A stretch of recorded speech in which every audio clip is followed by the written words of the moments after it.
টি-20 ক্রিকেটে তিনি ভারতীয় দলের ফিনিশার হিসেবেই বিখ্যাত। সেই রিঙ্কু সিং এবার টেস্ট দলের দরজাতেও কড়া নাড়া শুরু করে দিলেন। রঞ্জি ট্রফিতে পরপর দুটি ম্যাচে সেঞ্চুরি করলেন ইউপির এই ব্যাটার। টেস্ট ম্যাচকে বানালেন টি-20 মেজাজে। কি পুরো ঘটনা বিস্তারিত জানাবো বন্ধুরা। তার আগে আপনিও যদি রিঙ্কু সিং এর একজন জাবরা ফ্যান হয়ে থাকেন তাহলে মন থেকে ভিডিওটিতে একটি লাইক অবশ্যই করবেন এবং চ্যানেলে নতুন এসে থাকলে চ্যানেলটিকে সাবস্ক্রাইব করবেন। টি-20 ক্রিকেটে তিনি ভারতীয় দলের ফিনিশার হিসেবেই বিখ্যাত।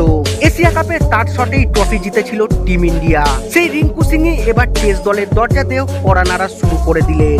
রঞ্জি ট্রফিতে পরপর দুটি ম্যাচে ১৭ রান করলেন উত্তরপ্রদেশের এই ব্যাটার। তার ১৭ রানের জেরে তামিলনাড়ুর বিরুদ্ধে প্রথম ইনিংসে লিড নিয়ে ৩ পয়েন্ট নিশ্চিত করে ফেলেছে উত্তরপ্রদেশ। মঙ্গলবারের খেলা শেষের পর ৯৮ রানে অপরাজিত ছিলেন রিঙ্কু সিং। এদিন সকালেই ১৭ রান পূরণ করেন তিনি।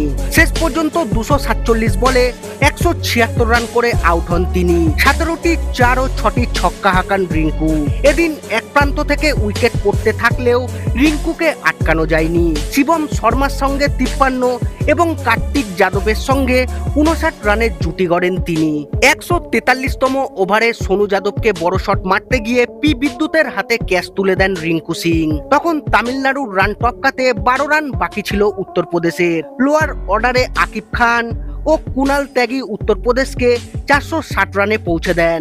রিঙ্কুকে সমর্থকেরা সাদা বলের ক্রিকেটের জন্যই মনে রাখেন, কিন্তু লাল বলেও যে তিনি কারোর চেয়ে কম যান না সেটা রিঙ্কু প্রমাণ করে দিয়েছেন। প্রথম শ্রেণীর ক্রিকেটে ৩৫০০-এর বেশি রান হয়ে গিয়েছে রিঙ্কু সিং এর। ২২টি অর্ধশতরানের পাশাপাশি ৮টি শতরানও রয়েছে রিঙ্কু সিং এর।